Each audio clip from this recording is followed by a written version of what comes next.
What if Doctor Who hadn't been axed in 1989? That's something many have tried to get at, and now it's my turn. I'll be going through this concept at the rate of one season per episode. These videos are based on information released by the BBC and having said by Andrew Cartmel, J&T, Sylvester McCoy, Ben Aaronovitch, and some other people. Doctor Who magazine 255, that issue from 1997 about what if Doctor Who wasn't axed, stories from the Virgin New Adventures and Big Finish, with a lot, and I mean a lot, of guesswork.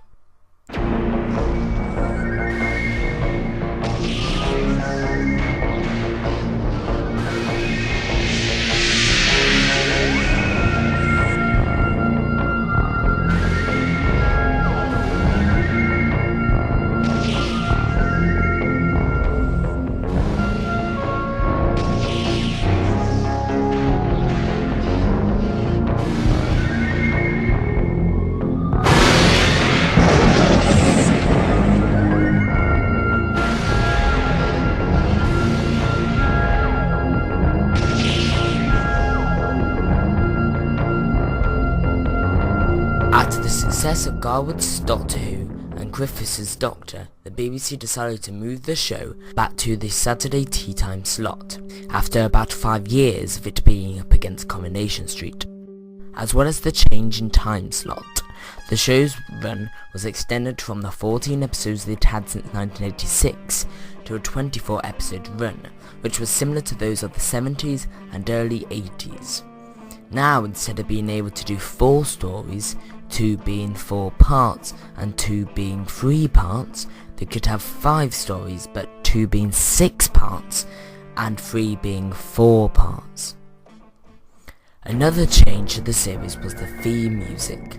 With the show getting a little bit darker, Garwood thought it should move away from the sort of 80s sort of themes with Dominic Lynn's and Kevin McCulloch's and Jean-Michel Jarre's theme, and go back to its roots with the radiophonic themes of the 60s and 70s. The result was what we have now, the Mark Ayres theme.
Another change was the fact that Judith Wahala would be leaving the show in this series, and she would be replaced by a character called Bernie Summerfield.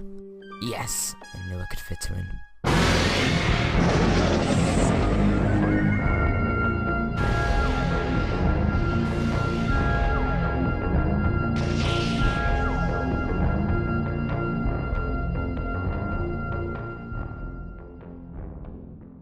Katie and Henrik have never known the Doctor so withdrawn and melancholic. He is avoiding their company, seeking solace in the forgotten roof and labyrinth passages of his ancient time machine. Perhaps he will find peace he yearns for on his favourite planet Earth, in the second half of the 20th century, in the isolated village of Crook Marsham, to be precise, 1968, the year of peace, love and understanding. But one by one, the villagers are being killed.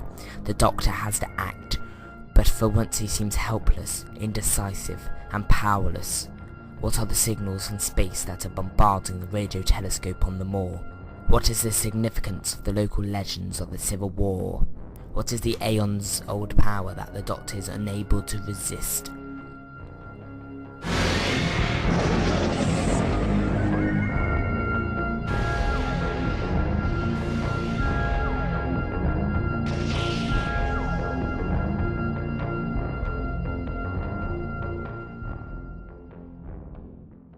It's the 27th century, and Heaven, a human colony planet, is a cemetery for both humans and Draconians, a final place of rest for those lost during wartime. The Doctor arrives on a trivial mission to find a book, or so he says, and Katie, wandering around Joycetown, becomes involved with a charismatic traveller called Jan, but the Doctor is strenuously opposed to the romance. What is he trying to prevent? Is he planning some sort of deadly game connected with the coffins revered by the mysterious Church of the Vatican and the unusual arch that marks the location of a street building below ground? Archaeologist Bernie Summerfield thinks so. Her destiny is inextricably linked with that of the Doctor, but even she may not be able to save Katie from the Time Lord's plans. This time, has the Doctor gone too far?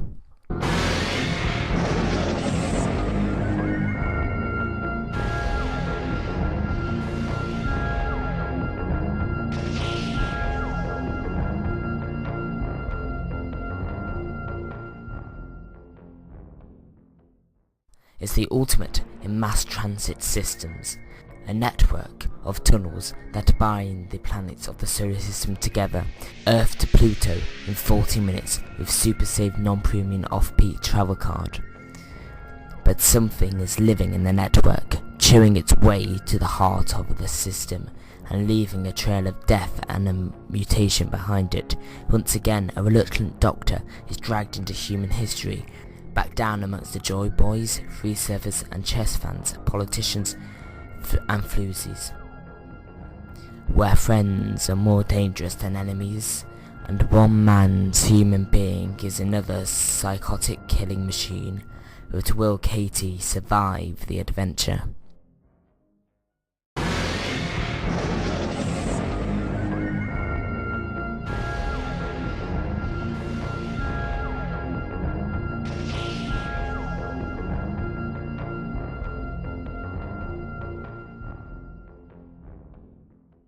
Many legends speak of this world, home of an ancient empire destroyed by its own greatest achievement, the highest science, the pinnacle of technological discovery. When the TARDIS alerts the Doctor, Henrik and Bernice to the presence of an enormous temple flotation on a large green unremarkable planet, they are not to know any of the connection with the legend, but the connection is there, and it will lead them into conflict with the monstrous Sololians, with their contempt for human parasites, in an adventure of a group of youngsters whose musical tastes have suddenly become dangerously significant and will force them to face Skelter, the most wanted criminal in the galaxy.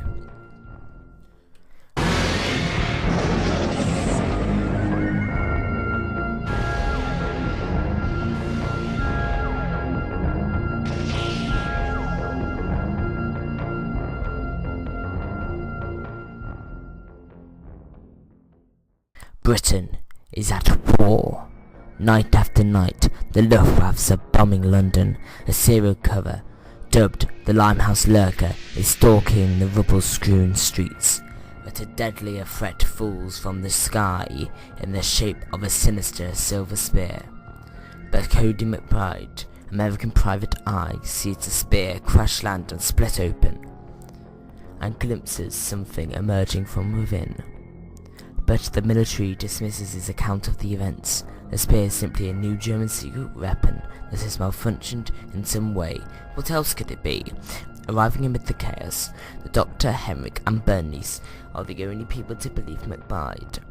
The sphere bears all the hallmarks of a sophisticated alien technology, and whatever was inside it is now loose in London. Before long they have embarked on the trail that brings them face to face with the hidden Nazi operatives, and some very old enemies. Next time, we look into Doctor Who's 30th anniversary. It's 1993.